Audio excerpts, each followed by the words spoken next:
ሰላሙ አለይኩም ወራህመቱላሂ ወበረካቱ። ድና የተከበራችሁ የቻናሌ ቤተሰቦች እንደምናላችሁ ሁን ያለሁ ወሊላሂል ሐምድ። ውድ ሀገሬ ልጆች በያላችሁበት የአላህ ሰላምና እዝነት በእናንተ ላይ ሆነ እያልኩ ለቻናሉ አዲስ ሲሆናችሁ ላይክ፣ ሼር፣ ሰብስክራይብ እያደረጋችሁ ወደ ቻናሉ እንድትቀላቀሉ በአክብሮት ጠይቃችኋለሁ። ትረካዬን ካቋረጥኩበት እቀጥላለሁ። እሺ ረሱላችን አለይሂ ሰላቱ ወሰላም ባልደረቦቻቸውና እሳቸው እያንዳንዱ ጎሳ ወዳሉበት ሰብሰብ ብለው በመሄድ ጥሪ ማድረጋቸውን ጀምረዋል።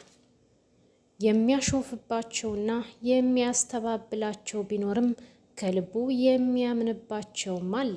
ይሁን እንጂ ውዱ ነቢያችን ጥሪያቸውን ያለምንም ተስፋ ባለመቁረጥ አጧጡፈውታል።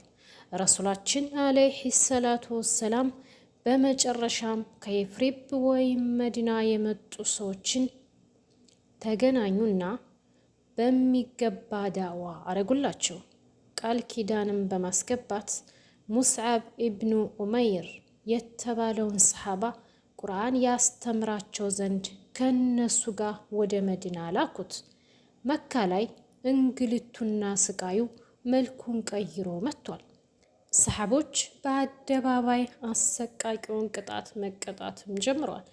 ይህን ሁኔታ ያሳሰባቸው ነቢይ ከፊል ባልደረቦቻቸውን ከዚህ ሰቆቃ ለመታደግ ወደየት ገለል ማድረግ እንዳለባቸው ሲያስቡም ሀበሻን ፍትሐዊና ሰላማዊ ሆና በማግኘታቸው ወደዛ እንዲሄዱ አዘዟቸው። የመልእክተኛውን ባልደረቦችም በነቢያቸው ትዕዛዝ መሰረት የአረቢያን ምድር ለቀው ወደ አቢሲኒያ ከተሙ። ይሁን እንጂ የመካ አጋሪያን በክስተቱ እጅጉን ተበሳጭተው ነበር።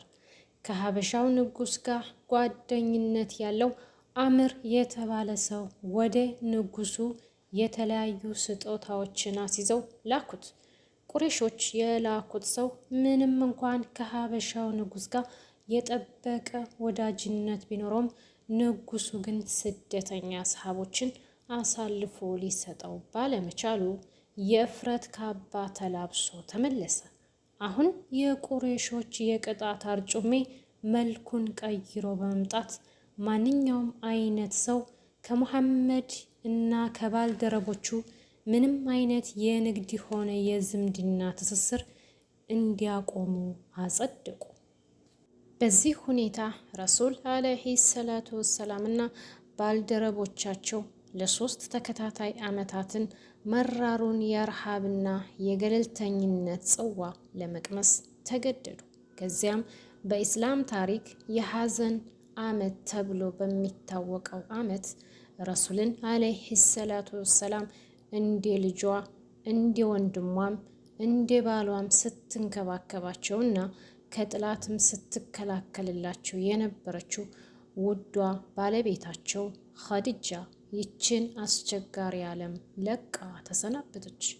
የዛ ዓመት ሐዘን በዚህም አላበቃም። ለረሱልም አለይሂ ሰላቱ ወሰላም እንደ ጋሻ ሆኖ ከቁረሾች ይከላከልላቸው የነበረው አቡ ጣሊብ በእርጅና አልጋው ላይ ላይመለስ አሸልቦ ቀረ። አሁን ረሱላችን አለይሂ ሰላቱ ወሰላም የኔ ብለው የሚመኩበት ሰው መካ ላይ የለም። የአላህን ሱብሓነሁ ወተዓላ ጥሪ መካ ላይ ማድረስም ተከለከሉ። ይሁን እንጂ እጃቸውን አጣጥፈው አልተቀመጡም ነበር።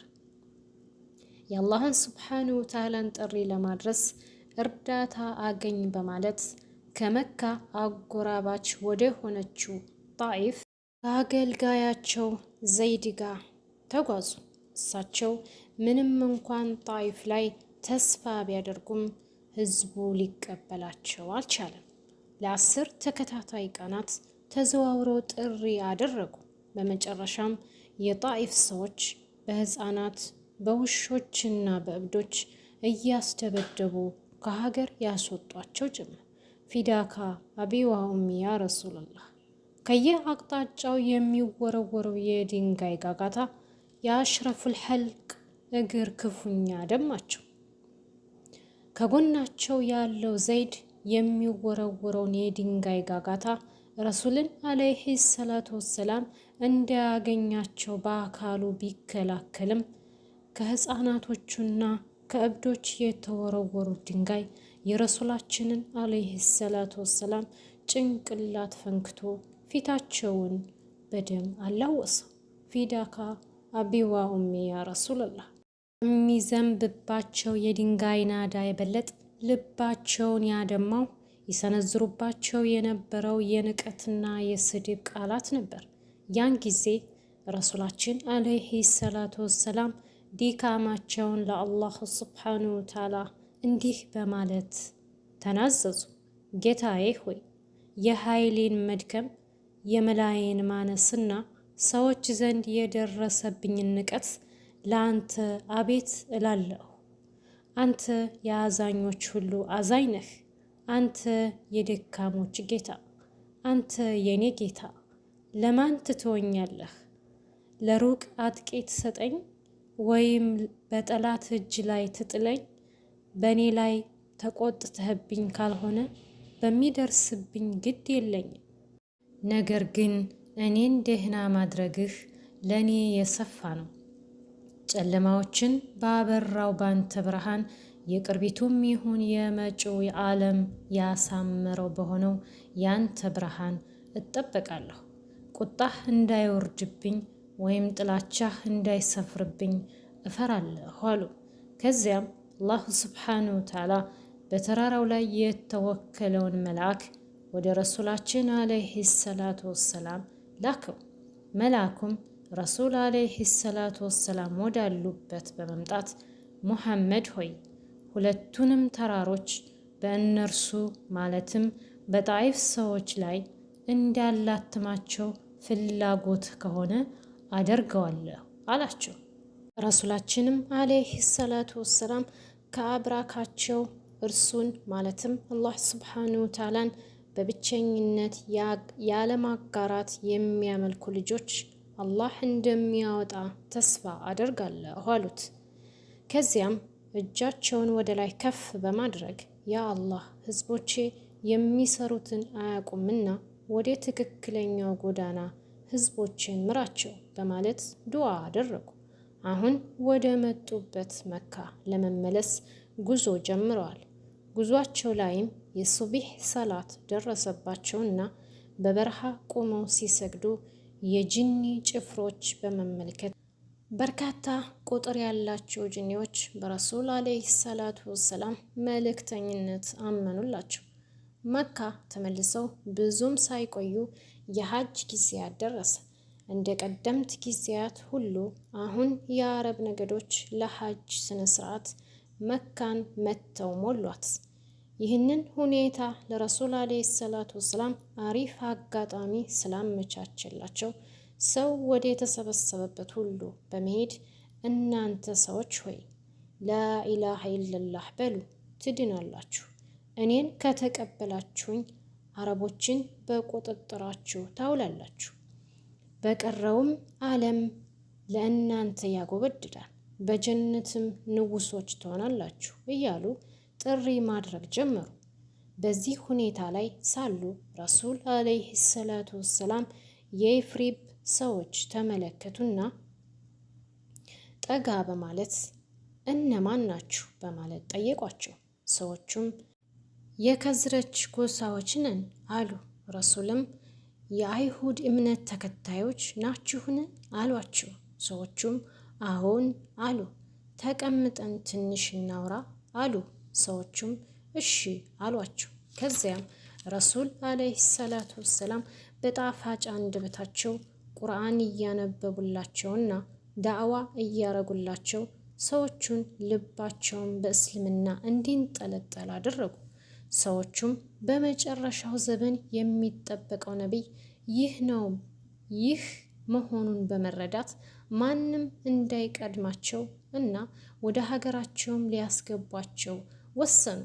የረሱልም አለይሂ ሰላቱ ወሰላም በእነዚህ ሰዎችና በመስዑብ ኢብኑ ኡመይር አማካኝነት በጥቂት ቀናት በመዲና ኗሪዎች ጆሮ ሁሉም ደረሰ። ሁሉም ሰው ያንን ነቢይ ለማየት ጉጉት ጨመረበት። በወርሃዊ ሂጃ የትሪብ ሰዎች ዳግም ወደ መካ በመምጣት ረሱልን አለይሂ ሰላቱ ወሰላም አግኝተው ሁለተኛውን ቃል ኪዳን ገብተውላቸው በመጨረሻም ረሱል አለይሂ ሰላቱ ወሰላም እሳቸውንና አቡበክርን በማስቀረት ሁሉንም ተከታዮቻቸውን ወደ መዲና አሸኟቸው። ይህ ሁኔታ ደማቸውን ያፈላው ቁረይሾች ንብረትነቱ የቁሰይ ኢብኑ ካሊብ በሆነው ዳሩን ነድዋ በተባለው ሰፊ አዳራሽ ውስጥ ተሰበሰቡ። ስብሰባውም ተጀመረ። ሙሐመድና ተከታዮቹ መዲና ተሰበሰቡ ማለት የኛ የንግድ ሸቀጦች በመዲና ስለሚያልፉ በቁጥጥራቸው ያውሉናል፣ ስለዚህ ምን ማድረግ አለብን የሚል ነበር። አንዳንዶቹ ሙሐመድን ከመካ ባረን ከሱ እንገላገል፣ ሌሎቹ ደግሞ አይ እስቲሞት ድረስ እንሰራው ተባባሉ። የቀሩት ደግሞ ከሁሉም ጎሳዎች ጠንካራ ወጣቶችን መልምለን ሁሉንም ሰይፍ እናስይዛቸው፣ በአንድ ላይ እንዲመቱት ካረግን የሙሐመድ ጎሳዎች ይህን ሁሉ ጎሳ መበቀል ስለማይችሉ የደሙን ካሳ ብቻ እንሰጣቸዋለን አሉና በዚህ ተስማሙ። ፊዳካ ያ ረሱልላህ። ክፍል 6 ቢኢዝኒላህ ተዓላ ኢንሻአላህ። እናንተም ባዳመጣችሁት እኔም በተናገርኩት አላህ ኸይር ጀዛ ይወፍቀን።